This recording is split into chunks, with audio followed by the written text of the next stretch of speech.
and energy right now is Here, providing is creating a huge additional There's a mortality. So like energy World poverty Science Festival. is We were injustice. talking about this here. Climate impacts are injustice. Do you have your own sense of the way forward, especially in a world, again, with or without Donald Trump, with or without the Paris Agreement? The Paris Agreement, You can as see the we all know, various was filmers here. aspirational at best. It was not determining what's going to happen. It was reflecting what countries have chosen can happen. What's the best way to whittle down the impacts and advance energy options? It's not a single answer, but have you seen a situation in the world, like for example on an island or somewhere where you've kind of seen the future? Oh, I wish I'd seen the future, and I wish it was beautiful. I think there's still a lot of reasons for hope in that regard. The thing I learned yesterday that gave me the most hope was that there are more jobs in the solar industry than there are in the coal industry, and that is continuing to diverge. So this grip, this insistence on holding on to coal is just really holding on to the past. I mean, that's not the way that This is the economists see the World future as far Science as what's Festival. viable. So I think when I heard these remarks, what I was thinking was the economics doesn't actually support this. It's very easy to find articles from economists talking about the importance see a of whole acting on crowd climate because you developing can create here, all these too. jobs and opportunity and innovation. And they just through, recently through announced this actually on the addressing it. website, on different And websites. so when I think about I think what the people future could that look like like to right see this now, are here. I think about New York City. So New York City is really interesting because it's a coastal city, which I care about as a marine biologist, and it also is really a global leader. It's a role model. I mean, New York is a trendsetter for better and for worse. So to the extent that we can start to get things right here in New York City, I think we can actually export solutions as opposed to whatever else is being sold here in Times Square. So I was really encouraged to see Mayor de Blasio. Climate Central. We're a nonprofit based in Princeton, New Jersey. We do climate scientific research and also communication journalism. And my research specialty is on sea level rise and coastal flooding, a subject a little near and dear here in New York. Yeah. So, and you've done a lot of interesting and innovative Again, mapping, this is showing the World Science scenarios Festival. going forward and what they would mean. And to you're just coastal having various communities. speakers here in Times what's Square. What's the big lesson that people Times Square. haven't absorbed? Yeah. Well, first I should say we're honored to be, a lot of our imagery is rotating behind us here on this screen, not this moment, that's just my name, but it'll be in the cycle. You'll see the Climate Central. You know, to me, I think a big lesson, something that people don't realize, is that the problem won't stop the day we stop polluting. I think there's probably most people think implicitly, okay, if things get really bad, start to get really bad, we'll wake up, we'll notice, we'll respond, and we'll quickly transition the United States and the world. We'll cut back on all the climate pollution and have a solar world. Fine, but the problem is that the carbon dioxide and greenhouse gases stay active in the atmosphere for hundreds and thousands of years. So, and there's a second problem. Do you have your own favorite analogy for that? There's the unpaid credit card debt. There's the bathtub filling faster than it's draining. Yeah, well, this is a little bit different, but in the context of sea level rise, we're actually a lot better at, I think, we have a lot more confidence projecting how much sea level will rise than how quickly. And I think of it this way, which is, if I dumped a pile of ice right here in Times Square right now, I think no one here would need a science degree to say that it's all going to melt, right? That's obvious. But it would be much harder to say, how many ounces per minute is it going to melt? And so we already know that we've got, 5 feet more of sea level rise in the pipeline.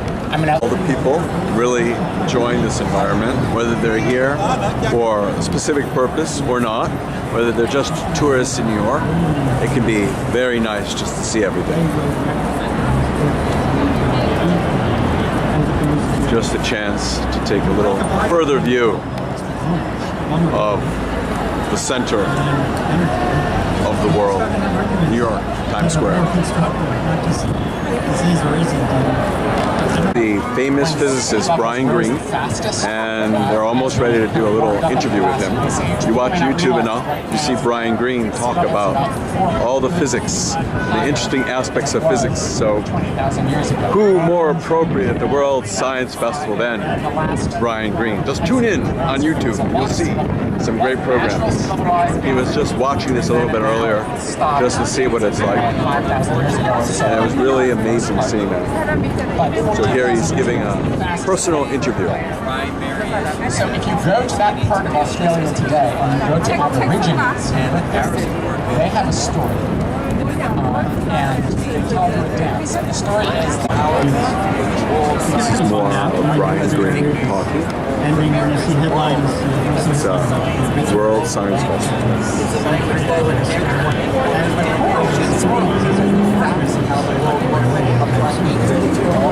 And one of the really interesting things that research is showing what's happening is that What can scientists do in reducing the knowledge deficits of models? Scientists have begun to realize that staying inside the lab just doing their work there is still going to but many scientists recognize getting out into has never been effective.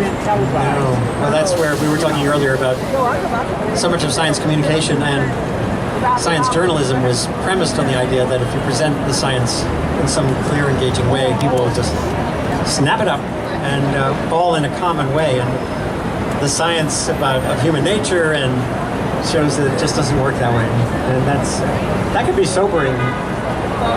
It's a great lesson to learn, and I think a lot of our scientists have started to understand that. Listening is important. Yeah, and fundamentally important. We've got to understand that everybody comes in these with their own preconceived ideas, with their own belief sets, with different levels of understanding. And it's really important to respect that, actually. But that's why events like this are so important, because it democratizes science. It makes it absolutely accessible to everybody. There's no preconceived or predetermined qualifications that you have to be part of these sorts of events. And that's what makes them just so fundamentally successful. It's great. Well, thank you very much. Thank you very much. Yeah. You're national, so yeah, Suzanne, can you just mention what's up? Well, we're very fortunate actually to partner with World Science Festival here in New York, and in 2016 we ran the first World Science Festival Brisbane, which was a massive success. Over the 4 days of the festival last year, we had 120,000 people attend the festival, and this year, our second year, 182,000 people came through the 4 days of the festival. So it's a global phenomenon, and I think the very premise of this about being high level, high quality, beautifully produced science, but absolutely accessible to every single member of the public, whatever your background, that's the success of this sort of event. And we're incredibly fortunate to be part of what we hope will become an absolutely global movement, and allow everyone, every single person on this globe to participate in the debate, and really feel able to participate and make decisions and make sure our politicians are making the right decisions, because we vote them in and we have the power to vote them out, but we need to have that basic knowledge, and that's what World Science Festival does. Great. Right? Yeah, at 6 p.m. we're going to start, and it's going to be continuous for 5 hours after that today. And then 5 hours tomorrow. of tank living. Tank living, people living in changing water levels. Does this sound familiar? Did anybody here? Is anybody here from New York? Anybody? Did anybody experience Hurricane Sandy by any chance? Did you have any water in your neighborhood by any chance? No, you're lucky. All right. The worst that happened to me is I lived in Brooklyn and my power got knocked out. But the city changed, and I thought consciousness was going to change when that dirty weather event actually happened. And perhaps it did slightly, but it wasn't quite the pivot that I thought it would be. Yeah, it's a funny thing about these problems. There's what I call disaster amnesia, And it's not just about climate science, but even in zones fundamentally prone to earthquakes, I've written about this before, you have this forgetfulness that sits in. And the longer the cycle between disasters, the more the amnesia builds in the meantime. That's actually one of the things that really influenced Holoscenes, which is this public performance installation, which We'll take a collides look human bodies and water. Public performance area. And one of the things that Right I first researched was climate science. Holoscenes and you can made get a into lot of climate science in a lot of different avenues. There's tons of research out there. There's amazing. I've read a lot of your work actually, Andy, and it's fantastic. Thank you for doing such great coverage of such an important topic. But what I started to realize actually was that climate change is actually most interesting because it exposes the incredible flaws in humans, and in terms of adapting to change, in terms of adapting to complexity, recognizing danger that's operating in the long term rather than the short term. And there's a lot of reasons why we evolved to make decisions on certain timelines versus others. But it really, climate change is a mirror. And when we look in the mirror as a species, I think this is the greatest challenge I think that we've ever faced. And I really wonder if we can socially evolve as quickly as the biosphere has been prodded to evolve. And by the way, the role of the arts is really important. The water's rising in that tank over there.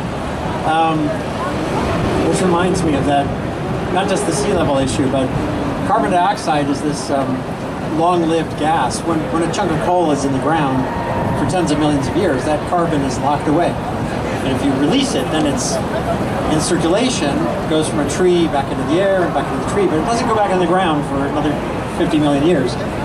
So it builds, it's a cumulative thing. It builds like, well, as we said earlier, it's like filling a bathtub faster than it's draining. And that ends up creating a problem in the bathroom. But it's a subtle process, and the arts, when you have that kind of level of complexity in the problem, when you recognize that culture and behavior are just as much a part of it as data, if the arts are not involved, then we're going to miss things even more. I'm a journalist. I have been writing about science for 35 years. And it's the same process, Now here, testing we're assumptions, giving credit testing arguments, to Brian Greene relying on data. for helping to create this World but knowing Science that data Festival. doesn't make the decision is all part of what Congratulating goes forward. So you can learn more folks online. around Brian Greene. WSF17 is the hashtag. Holoscenes is with the SCENES is the hashtag for this performance, and I'm not sure if there's anything more on our agenda. But thank you very much. I'm Andy Revkin. You can find me ProPublica.org. Independent nonprofit journalism matters, and on Twitter @Revkin. Thank you all very much. Have a good climate.